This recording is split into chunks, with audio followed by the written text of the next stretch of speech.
नमस्कार विद्यार्थी मित्रांनो, मी प्रोफेसर एन डी चाटे आपलं सहर्ष स्वागत करतो आजच्या या इंडस्ट्रियल एसी मशीनच्या 7व्या लेक्चर मध्ये. ठीक आहे विद्यार्थी मित्रांनो, आपण लास्ट लेक्चर मध्ये टॉर्क इक्वेशन पाहिलं इंडक्शन मोटरचं. ठीक आहे, टॉर्क इक्वेशन मध्ये आपण जे फायनल टॉर्क इक्वेशन डिराइव्ह केलं होतं ते आपण हे पाहिलं. That is T is equal to KS E2 square R2 divided by R2 square plus SX2 bracket square. त्यानंतर अपन फुल लोड टॉर्क से इक्वेशन डिराइव केलं होतं. ठीक है, उसका इक्वेशन आया था 3 T is equal to 3/2 pi NS dash into SE2 square R2 divided by R2 square plus SX2 bracket square. ठीक है, बाद में हमने स्टार्टिंग टॉर्क देखा था, उसका ये फाइनल इक्वेशन आया था अपना T is equal to 3/2 pi NS dash into E2 square R2 divided by R2 square plus X2 square. ठीक है, तो ये अपना टॉर्क स्टार्टिंग टॉर्क का इक्वेशन आया था. बाद में हमने देखा था कंडीशन फॉर मैक्सिमम टॉर्क. ठीक है, मैक्सिमम टॉर्क मिलने के लिए एक कंडीशन डिराइव की थी अपन ने. वो फाइनल कंडीशन अपनी ये आई थी, R2 is equal to S into X2. That means SM is equal to SM is the maximum slip. ठीक है, SM is equal to R2 by X2. तो ये है condition for obtaining the maximum torque. उसके बाद हमने maximum torque का expression derive किया था, जिसका फाइनल एक्सप्रेशन ये आया था अपना TM is equal to K E2 square divided by 2 into X2. ठीक है, न्यूटन मीटर. तो ये अपन ने लास्ट लेक्चर में इतना सिलेबस देखा था. ठीक है, now will see the next point, that is the torque slip characteristics of 3-phase induction motor. Again this is very important point. It will be asked for 4 marks to explain torque speed और torque slip characteristics of 3-phase induction motor. आता त्याच्या नावातच त्याची definition आहे विद्यार्थी मित्रांनो. त्यामध्ये torque slip म्हटलेलं आहे किंवा टॉर्क स्पीड पण म्हणू शकता तुम्ही. ठीक आहे, तर टॉर्क स्लिप किंवा टॉर्क स्पीड कॅरेक्टरिस्टिक म्हणजे काय, हियर टॉर्क स्लिप कॅरेक्टरिस्टिक त्याची डेफिनेशन अशी सांगता येईल आपल्याला. ठीक आहे, की टॉर्क स्लिप और torque speed characteristics of an induction motor is the graph of slip और speed plotted on the X axis. ठीक आहे, आपल्याला स्लिप किंवा स्पीड ही एक्स ऍक्सिस वरती प्लॉट करायची आहे and motor torque on the Y axis. आपल्याला मोटरचा टॉर्क हा वाय ऍक्सिस वरती प्लॉट करायचा. ठीक आहे, स्लिप किंवा स्पीड आपल्याला एक्स ऍक्सिस वरती प्लॉट करायची आहे आणि टॉर्क हा आपला वाय ऍक्सिस वरती प्लॉट करायची आहे. तर या टॉर्क आणि स्लिप मधला किंवा टॉर्क आणि स्पीड मधला जो ग्राफ आहे त्याला म्हणतो आपण torque slip characteristic. This is the simple definition of torque slip characteristic. ठीक है, समझ में. यहाँ पे क्या दिखा, फर्स्ट पॉइंट दिया है when slip S is equal to 0. तो अभी आपको यहाँ पे क्लिक होना चाहिए कि स्लिप यहाँ पे 0 बोल रहा है. ठीक है, तो ये कौन सी कंडीशन है, स्टैंड स्टिल है या रनिंग कंडीशन है. ठीक है, स्लिप कब मिलती है अपने को 0, that is when actual speed becomes equal to synchronous speed. यानी आपकी रनिंग कंडीशन है ये. रनिंग कंडीशन में स्लिप की वैल्यू 0 होती है. ठीक है, क्योंकि एन एक्चुअल वैल्यू जो है यानी रोटर की जो स्पीड है वो सिंक्रोनस स्पीड से इक्वल होती है. त्यामुळे स्लिपची व्हॅल्यू किती मिळते आपल्याला, 0. ठीक आहे, ही रनिंग कंडिशन लक्षात ठेवा. And torque is almost 0 at no load. त्यावेळेस टॉर्क हा आपला नो लोडला ऑलमोस्ट 0 असणार आहे. त्यामुळे hence characteristic start from origin. त्यामुळे आपली कॅरेक्टरिस्टिक ही ओरिजिन पासून स्टार्ट होणार आहे. ठीक आहे, so as the load on motor increases slip increases. आता माहित आहे आपल्याला मोटरवरचा लोड जर इन्क्रीज झाला तर त्यावेळेस स्लिप सुद्धा काय होणार है, इन्क्रीज होणार है. ठीक है, अगर लोड बढ़ गया है मोटर का तब स्लिप क्या होगी आपकी, इंक्रीज होगी एंड देयरफॉर टॉर्क इंक्रीजेस. तो उसकी वजह से टॉर्क भी इंक्रीज होगा आपका. ठीक है, यहाँ पे एक डायग्राम है टॉर्क स्लिप कैरेक्टरिस्टिक की, ये पहले मैं आपको बता देता हूँ डायग्राम. ठीक है, यहाँ पे दिख रहा है आपको. आप कौन सी भी डायग्राम निकाल सकते हो एग्जाम में, ये निकाल सकते हो या फिर ये डायग्राम भी निकाल सकते हो. ठीक है, तो हमने यहाँ पे टॉर्क जो है वो वाई एक्सिस पे डिनोट किया है और स्लिप जो है वो एक्स एक्सिस पे डिनोट किया है, यानी प्लॉट किया है इसको। ठीक है, अभी यहां से आपका ग्राफ स्टार्ट हो जाएगा। ठीक है, तो ये ग्राफ ऐसा इंक्रीज होते जाएगा यहाँ तक। ठीक है, ये यहाँ पे ये पॉइंट पे अपने को मैक्सिमम टॉर्क मिलेगा और यहाँ से आपका ग्राफ ग्रेजुअली डिक्रीज होना स्टार्ट होगा। ठीक है, तो यहाँ पे दो रीजन्स आपको दिख रहे हैं, ये ये यहाँ से यहाँ तक का रीजन है एक, ठीक है, और दूसरा रीजन ये है आपका। तो ये रीजन को बोलते हैं लो स्लिप रीजन। ठीक है, यहाँ पे दिया है, और ये रीजन को बोलते हैं आपका हाई स्लिप रीजन। तो ध्यान में रखो, लो स्लिप रीजन में torque is directly proportional to slip. Torque आपका क्या रहेगा, स्लिप को डायरेक्टली प्रोपोर्शनल रहेगा, यानी आपकी जैसे जैसे इधर स्लिप बढ़ते जाएगी वैसे वैसे आपका टॉर्क भी क्या होगा, बढ़ते जाएगा। कहां तक बढ़ेगा आपका टॉर्क, ए पॉइंट तक। ठीक है, यहाँ पे ए पॉइंट के ऊपर अपने को मैक्सिमम टॉर्क मिलेगा, क्योंकि यहाँ पे आपकी मैक्सिमम स्लिप होगी आपकी यहाँ पे, that is S is equal to S M. यहाँ पे स्लिप 0 है, देखो यहाँ पे स्लिप कितनी है, मैक्सिमम स्लिप है, तो ये मैक्सिमम स्लिप के ऊपर अपने को मैक्सिमम टॉर्क मिलेगा। ठीक है, और यहाँ से आपकी स्लिप इंक्रीज हो गई तब आपकी तब आपका टॉर्क डिक्रीज होते जाएगा। ठीक है, स्लिप की वैल्यू यहाँ पे 1 मिल गई तब आपकी एक्चुअल स्पीड 0 रहेगी यहाँ पे। ठीक है, लेकिन आपका टॉर्क क्या हो जाएगा, डिक्रीज हो जाएगा, यानी यहाँ पे हाई स्लिप रीजन में टॉर्क स्लिप को इनवर्सली प्रोपोर्शनल है, ध्यान में रखो। स्लिप जैसे जैसे आपकी बढ़ रही है यहाँ से, ठीक है, वैसे वैसे आपका टॉर्क क्या हो रहा है, यहाँ से डिक्रीज हो रहा है। तो ये ग्राफ आपको अगर समझ में आ गया तो ये टॉर्क स्लिप कैरेक्टरिस्टिक का एक्सप्लेनेशन आप इजीली लिख सकते हो। ठीक है, तो यहाँ पे ये सेकंड पॉइंट दिया था, as the torque load on the motor increases. अगर मोटर के ऊपर का लोड अगर इंक्रीज हो गया तो स्लिप इंक्रीज हो रही है आपकी, एंड देयरफॉर टॉर्क इंक्रीजेस। ये कौन सा रीजन में होगा, लेकिन लो स्लिप रीजन में। ठीक है, यहाँ पे दिख रहा है आपको, मोटर का लोड बढ़ गया तो आपका स्लिप इंक्रीज होगी, लेकिन स्लिप इंक्रीज होने के बाद आपका टॉर्क भी क्या हो जाएगा, यहाँ से इंक्रीज हो जाएगा, क्योंकि यहाँ पे ये लो स्लिप रीजन है, और लो स्लिप रीजन में टॉर्क आपका स्लिप को डायरेक्टली प्रोपोर्शनल होता है। ठीक है, now for the lower values of the load the torque proportional to slip. Lower value जो रहेंगे आपकी लोड के, वहां पे टॉर्क आपका स्लिप को डायरेक्टली प्रोपोर्शनल रहेगा, and characteristic will having linear nature, और उसका नेचर क्या रहेगा आपका, लीनियर। ये जो यहाँ से ओरिजिन से स्टार्ट हुआ है आपका ग्राफ, ये स्ट्रेट लाइन है। ठीक है, तो इसको बोलते हैं लीनियर नेचर में है।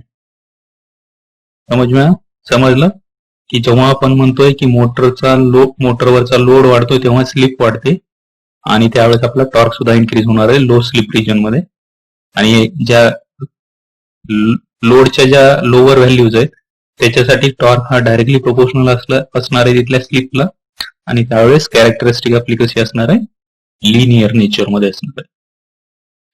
नेक्स्ट पॉइंट दिला इथं, at a particular value of slip maximum torque conditions will be obtain which is R2 is equal to S into X2. एका पर्टिक्युलर स्लिपला आपल्याला मॅक्झिमम टॉर्कची कंडिशन ऑब्टेन होती तिथं, आणि ती कंडिशन काय आपली SM म्हणजे maximum slip is equal to R2 by X2. ही कंडिशन डिराईव्ह केली आपण मागच्या लेक्चरमध्ये. ठीक आहे, म्हणून एका पर्टिक्युलर स्लिपला मॅक्झिमम टॉर्कची कंडिशन ऑब्टेन होते आपल्याला. On the characteristic the maximum torque is indicated by break over torque और पुल आउट टॉर्क. आणि त्या मॅक्झिमम स्लिपच्या कंडिशनला कॅरेक्टरिस्टिक आपल्या कॅरेक्टरिस्टिक वरती आपण मॅक्झिमम टॉर्क इंडिकेट केलेला आहे, आणि त्या टॉर्कला आपण ब्रेक ओव्हर टॉर्क म्हणतो किंवा पुल आउट टॉर्क म्हणतो. ठीक आहे, तर इथं ए पॉइंट वरती जो टॉर्क मिळणार आहे आपल्याला तो असणार आहे आपला मॅक्झिमम टॉर्क, कारण या critical slip S is equal to SM ला मॅक्झिमम स्लिपला आपल्याला मॅक्झिमम टॉर्क मिळणार है. ठीक है, और उसको दूसरा नाम क्या दिया है, मैक्सिमम टॉर्क को. मैक्सिमम टॉर्क को दूसरा नाम दिया है पुल आउट टॉर्क, ये यहाँ पे दिया है, या फिर उसको दूसरा नाम दिया गया है ब्रेक ओवर टॉर्क. तो why it is called as pull out torque और ब्रेक ओवर टॉर्क, और how will define the pull out torque और break over torque. That is the torque which is obtained at critical slip S is equal to SM जो torque अपने को critical slip S is equal to SM पे मिल रहा है, जो maximum torque अपने को critical slip S is equal to SM पे मिल रहा है, उस मैक्सिमम टॉर्क को ही बोलते हैं ब्रेक ओवर टॉर्क और पुल आउट टॉर्क. समजलं. Now if the load torque exceeds this break over torque, जेव्हा लोड टॉर्क आपला एक्सीड होणार आहे तिथल्या ब्रेक ओव्हर टॉर्क पासून पेक्षा, then the motor is pulled out. Motor काय होणार आहे आपली पुल्ड आउट होणार आहे and simply comes to rest, आणि नंतर ती रेस्ट वरती येणार आहे. ठीक आहे. म्हणून इथं डायग्राम मध्ये दिसतंय तुम्हाला, इकडं ही मोटरचा टॉर्क हळूहळू काय होतोय, इकडं डिक्रीज होतोय आणि नंतर ती रेस्टला येणार आहे मोटर आपली. ठीक आहे. Now for higher values of load, that is for higher values of slip, torque is inversely proportional to slip. ठीक आहे. इथं पण मी सांगितलं हायर व्हॅल्यू ज्या आहेत स्लिपच्या त्याच्यासाठी टॉर्क हा स्लिपला इन्व्हर्सली प्रोपोर्शनल असणार आहे. ठीक आहे. And the characteristics will have hyperbolic nature. त्यामुळे कॅरेक्टरिस्टिक्सचं नेचर कसं असणार आहे, हायपरबोलिक. हे नेचर जे आहे ते आहे हायपरबोलिक. ठीक है. Now in short breakdown occurs due to the overload. इसका मतलब क्या है, वहां पे ब्रेकडाउन ऑकर हो गया है ओवरलोड की वजह से. ठीक है. Now the maximum torque condition can be obtained at any required slip by changing the rotor resistance. Maximum torque की कंडीशन अपन ऑब्टेन कर सकते हैं. कैसे ऑब्टेन कर सकते हैं, एट एनी रिक्वायर्ड स्लिप पे by changing the rotor resistance. वहां का रोटर रेजिस्टेंस अगर चेंज हो गया तो आपका मैक्सिमम टॉर्क भी क्या होगा, वहां पे चेंज होगा. ठीक है. आपका रोटर रेजिस्टेंस चेंज हो गया तो आप वहां की स्लिप जो है मैक्सिमम टॉर्क आपका कांस्टेंट रहेगा. ठीक है. मैक्सिमम टॉर्क आपका कांस्टेंट रहेगा. ठीक है. Maximum torque condition can be obtain at any required slip. कोई से भी रिक्वायर्ड स्लिप के लिए आपको मैक्सिमम टॉर्क कंडीशन ऑब्टेन करनी आएगी जब आप वहां का रोटर रेजिस्टेंस चेंज करो तब. ठीक है. समझ लो. लास्ट पॉइंट दिया है यहाँ पे, eight the time of starting the motor produces starting torque. आपल्याला माहित आहे की स्टार्टिंगला मोटर काय करत असते, आपला स्टार्टिंग टॉर्क प्रोड्यूस करते. That is called as stall torque. त्याला एक दुसरं नाव दिलेलं आहे स्टॉल टॉर्क. तो स्टार्टिंगला टॉर्क प्रोड्यूस होतो मोटर स्टार्ट झाल्यानंतर, टॉर्कला दुसरं नाव दिलंय stall torque, which must be greater than the load torque. आणि तो स्टॉल टॉर्क हा लोड टॉर्क पेक्षा ग्रेटर असायला पाहिजे, otherwise motor will not pick up the speed and simply stall. ठीक आहे. तो जर ग्रेटर नसेल तर मोटर आपली पिकअप घेणार नाही स्पीड आणि ती सिंपली काय होईल, आपली स्टॉल्ड होईल मोटर. ठीक है. तो आप एग्जाम में ये कैरेक्टरिस्टिक निकाल सकते हो. ठीक है. यहाँ पे दिख रही है आपको, तो ये कैरेक्टरिस्टिक निकाल सकते हो या फिर सिंपली ये भी निकाल सकते हो. यहाँ पे स्टॉल टॉर्क या स्टार्टिंग टॉर्क दिया है. ठीक है. कौन सा भी डायग्राम आप 2 मार्क के लिए निकाल सकते हो. अगर टॉर्क स्लिप कैरेक्टरिस्टिक एक्सप्लेन करो ऐसा क्वेश्चन आ गया है 4 मार्क के लिए, तो 2 मार्क्स आपके डायग्राम के लिए रहेंगे और 2 मार्क्स आपके एक्सप्लेनेशन के लिए रहेंगे. ठीक है. बुक में आपके 3 रीजन में एक्सप्लेन किया है टॉर्क स्लिप कैरेक्टरिस्टिक को. तो यहाँ पे फॉरवर्ड मोटरिंग रीजन होता है. ये जो रीजन दिख रहा है आपको पूरा, ये है आपका फॉरवर्ड मोटरिंग रीजन, जिसमें ये 2 रीजन है, लो स्लिप रीजन है, हाई स्लिप रीजन. ठीक है. इसके बाद का जो रीजन रहेगा यहां से आगे का, that region is called as plugging region. उसको बोलते हैं प्लगिंग रीजन और काउंटर करंट ब्रेकिंग रीजन. और यहां से अगर आप ये ग्राफ इधर निगेटिव में एक्सटेंड करते हो इसको ऐसे, ठीक है, इसको निगेटिव में अगर एक्सटेंड करते हो, ठीक है, ये ग्राफ अगर आप इसको निगेटिव में एक्सटेंड करते हो, ठीक है, तो सिमिलर यही स्ट्रक्चर आ जाएगा इसका निगेटिव में भी. तो वो जो रीजन रहेगा आपका, वो रीजन रहेगा आपका जनरेटिंग रीजन. तो टॉर्क स्लिप कैरेक्टरिस्टिक को 3 रीजन में क्लासिफाई किया गया है. एक होता है फॉरवर्ड मोटरिंग रीजन, दूसरा होता है प्लगिंग रीजन और counter current braking region, and third होता है आपका जनरेटिंग रीजन. ठीक है. तो हम आगे इसको एक्सप्लेन करेंगे क्या होते हैं तीनों रीजन. ठीक है.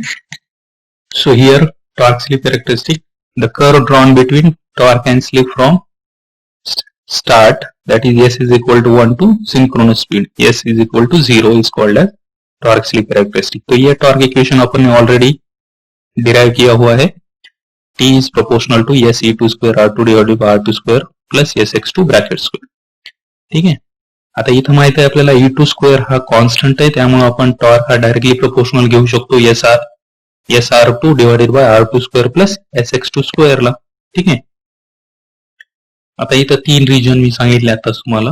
ठीक आहे. 3 रिजन्स मध्ये आपण टॉर्क स्लिप कॅरेक्टरिस्टिकला क्लासिफाय केलेलं असतं. त्यामध्ये पहिला असतो फॉरवर्ड मोटरिंग रिजन. त्याच्यामध्ये स्लिपची व्हॅल्यू ही व्हॅरी होते 0 पासून 1 पर. इथं टॉर्क स्लिप कॅरेक्टरिस्टिक मध्ये दिसते तुम्हाला स्लिप ही 0 आहे आणि इथपर्यंत 1 स्लिप आहे. म्हणजे हा जो रिजन आहे तो आहे आपला forward motoring region. Forward motoring रिजनचेच हे 2 रिजन्स आहेत, लो स्लिप रिजन आणि हाय स्लिप रिजन. ठीक आहे. समजलं. नंतर दुसरा जो रिजन आहे तो आहे आपला plugging region. In that plugging region slip value becomes greater than 1. स्लिपची व्हॅल्यू ही ग्रेटर दॅन 1 बनते आपली. ठीक आहे. आणि तिसरा जो रिजन आहे तो आहे आपला generating region. In that generating region slip varies between 0 to -1. That means slip becomes negative. Slip आपली निगेटिव्ह होते. ठीक आहे. तर हे 3 रिजन्स आहेत. या 3 रिजन्सला आपल्याला एक्सप्लेन करायचं असतं. ठीक आहे. पण एक्झाम मध्ये तुम्हाला एवढं सगळं डिटेलमध्ये एक्सप्लेन करण्याची आवश्यकता नाहीये.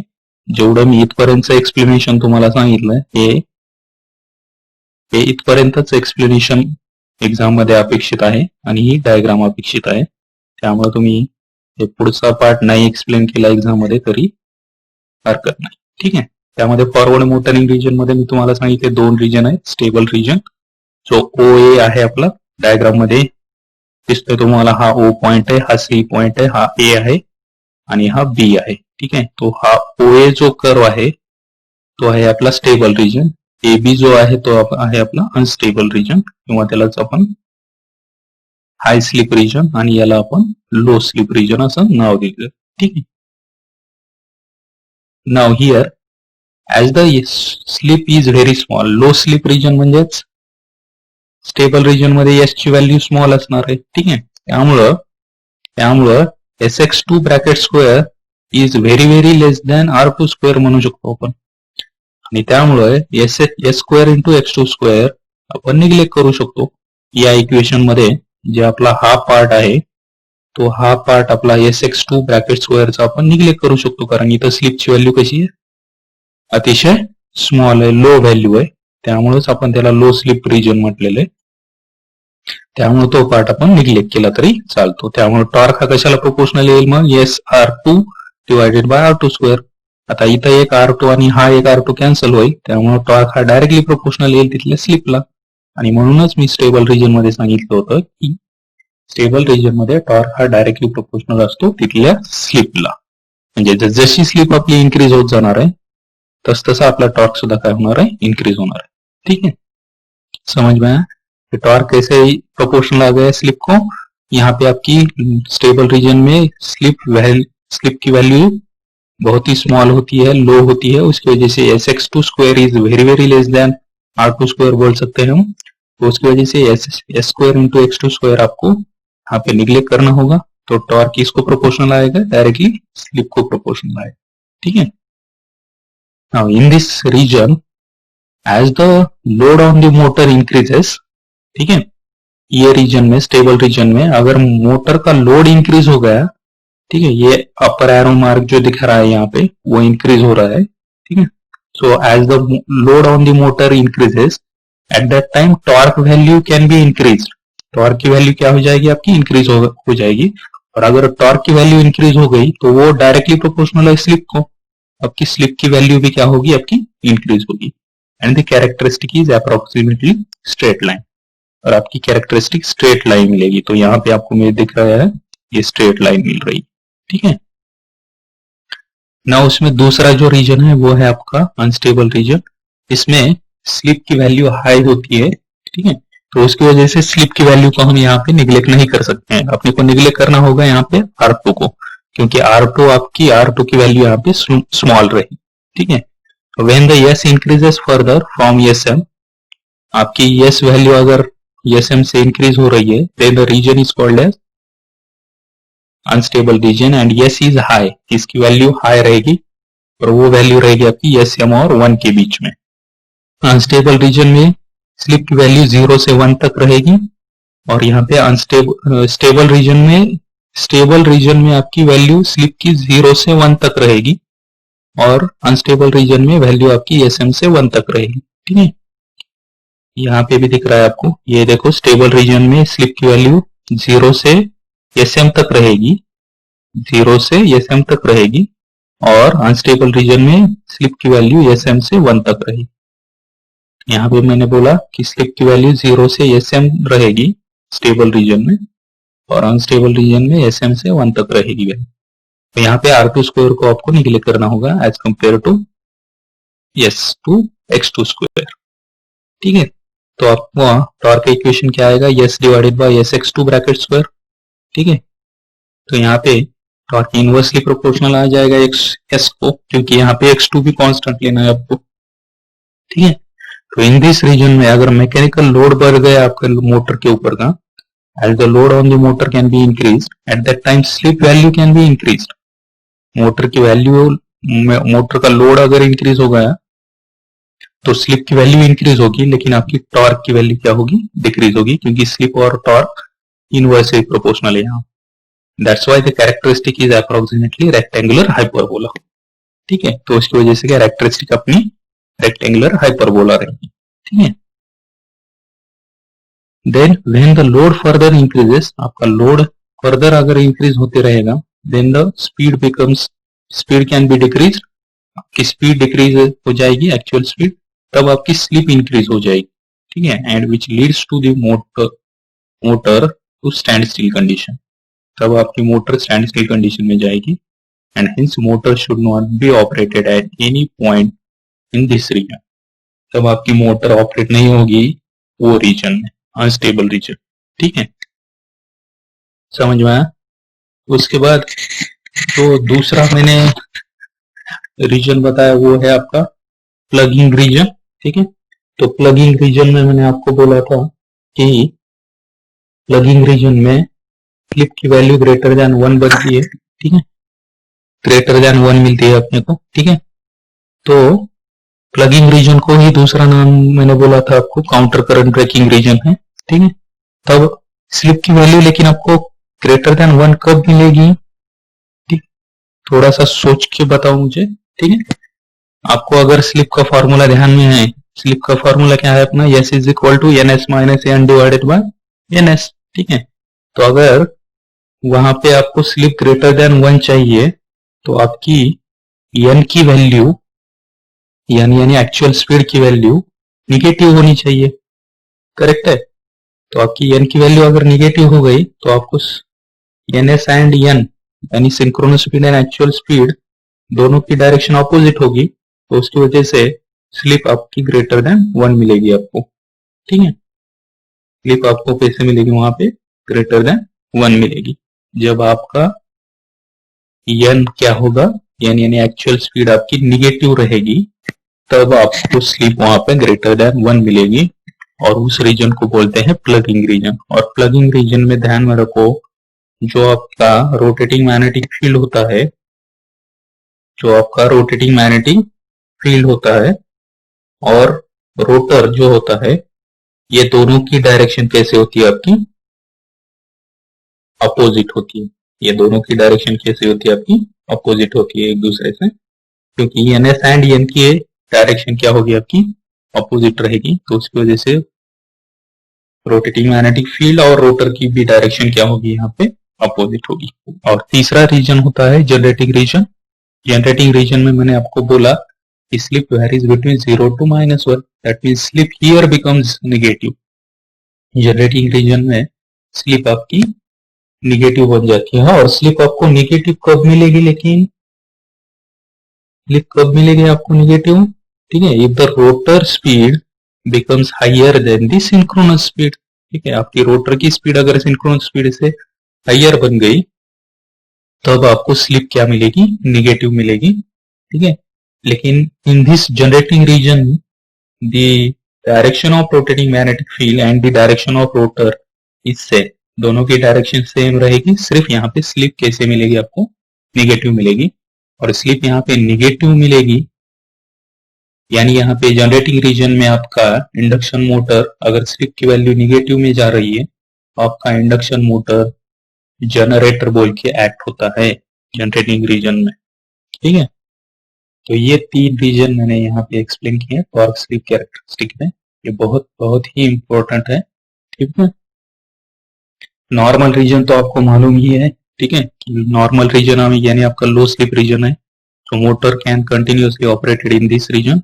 यहाँ पे 3 टॉर्क प्रोड्यूस होते हैं नॉर्मल रीजन में, स्टार्टिंग टॉर्क है, मैक्सिमम टॉर्क है, पुल आउट टॉर्क जिसको बोलते हैं, और तीसरा है full load torque. Starting torque यानी the torque which is produced at the time of starting the motor, motor जब स्टार्ट हो रही है तब आपका जो टॉर्क प्रोड्यूस होगा उसको बोलते हैं स्टार्टिंग टॉर्क, ठीक है। तर स्टार्टिंग टॉर्क म्हटल्यावर तिथं स्लिपची व्हॅल्यू किती असणार आहे आपली 1 असणार आहे, त्यावेळेस स्पीड किती असणार आहे आपली 0 असणार आहे, ठीक आहे।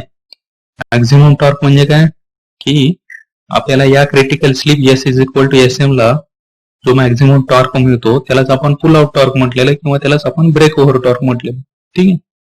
So SM is the slip at which maximum torque occurs, also called as break-over किंवा breakdown torque किंवा pull out torque पण म्हणू शकता त्याला तुम्ही, ठीक आहे। आणि तिसरा आहे full load torque. Full load torque म्हणजे काय, in the characteristic the torque corresponding to point D is called as full load torque of the motor. म्हणजे जिथं full load torque is less than motor torque असायला पाहिजे आपलं, ठीक आहे। हे 3 reason याच्यामध्ये अतिशय महत्वाचे आहे टॉर्क स्लिप कॅरेक्टरिस्टिक मध्ये, त्यासाठी मी हे 3 रीजन तुम्हाला एक्सप्लेन केलेले आहेत, ठीक आहे। याच्यामध्ये काही डाऊट असतील तुम्ही मला विचारू शकता, ठीक आहे। Now will see the effect of voltage on the torque speed characteristic of induction motor. व्होल्टेजचा इफेक्ट काय होतो टॉर्क स्लिप कॅरेक्टरिस्टिक वरती, इथे एक डायग्राम दिसते तुम्हाला, इथं सुद्धा आपण वाय ऍक्सिस वरती टॉर्क डिनोट केलेला आहे, वाय एक्स ऍक्सिस वरती स्पीड किंवा स्लिप डिनोट केलेली आपण, ठीक आहे। आणि इथं 2 ग्राफ दिसत आहे तुम्हाला, एक व्होल्टेज आपण 100% जर दिलं तर तिथला मॅक्झिमम टॉर्क आपल्याला मिळणार आहे इथं, ठीक आहे। आणि जर व्होल्टेज आपण 50% दिला मोटरला त्यावेळेस 50% टॉर्क मॅक्झिमम टॉर्क आपल्याला मिळणार, तो इथं मिळणार आहे, ठीक आहे। इकडे स्लिपची व्हॅल्यू ही इन्क्रीज होत जाणार आहे, ठीक आहे। तर इथं स्टार्टिंगला स्लिप ही 0 असणार आहे, नंतर ती स्लिप इकडे वाढत जाणार आहे आणि इथं आपल्याला स्लिपची व्हॅल्यू 1 मिळणार, ठीक आहे। ही कॅरेक्टरिस्टिक आहे। आणि मग या इफेक्ट काय होतो या व्होल्टेजचा टॉर्क स्पीड कॅरेक्टरिस्टिक वरती, that we have to discuss in this point, clear. So the torque equation of an induction motor is given by, we know that torque equation T is equal to K phi S E2 square R2 divided by R2 square plus S square into X2 square, ठीक है। So the simplified form of this equation can be written as T is directly proportional to S V2 square, यहाँ पे E2 square है, ध्यान में रखो, यहाँ पे थोड़ा सा प्रिंट मिस्टेक है। So E2 square यानी आपका V2 square है, क्योंकि अपने को मालूम है EMF एक टाइप का वोल्टेज ही होता है, त्यामुळे टॉर्कचं इक्वेशन आपण S V2 square लिहू शकतो, कारण फाय हा E1 ला प्रोपोर्शनल आहे आणि E2 हा E1 ला प्रोपोर्शनल आहे, त्यामुळे E1 हा कशाला प्रोपोर्शनल आहे, V La. Now from the above equation it is clear that the torque at any speed is proportional to the square of the supply voltage. त्यामुळे वरच्या इक्वेशन वरून या इक्वेशन वरून आपल्याला असं सांगता येईल की जो टॉर्क आहे आपला, ठीक आहे, कुठल्याही एनी स्पीडला तो कशाला प्रोपोर्शनल आहे, square of the supply voltage, square of the supply व्होल्टेजला टॉर्क डायरेक्टली प्रोपोर्शनल आहे। त्यामुळे hence any change in supply voltage will having great effect on the running torque. त्यामुळे जर सप्लाय व्होल्टेज जर चेंज केलं आपण तर रनिंग टॉर्क वरती नक्कीच त्याचा ग्रेट इफेक्ट होणार है, यानी मैक्सिमम टॉर्क वरती सुद्धा। अगर सप्लाई वोल्टेज चेंज होगा है मोटर का तो वहां पे रनिंग टॉर्क और मैक्सिमम टॉर्क पे उसका ग्रेट इफेक्ट हो जाएगा। So as the supply voltage decreases up to 50% of the rated value, ठीक है, then the maximum torque decreases almost up to 50% of the maximum torque. यहाँ पे आपको कैरेक्टरिस्टिक में दिख रहा है, पहले अपन ने 100% वोल्टेज दिया, तब अपने को मैक्सिमम टॉर्क 100% मिल गया, अभी रेटेड वैल्यू ये हो गई आपकी 100%।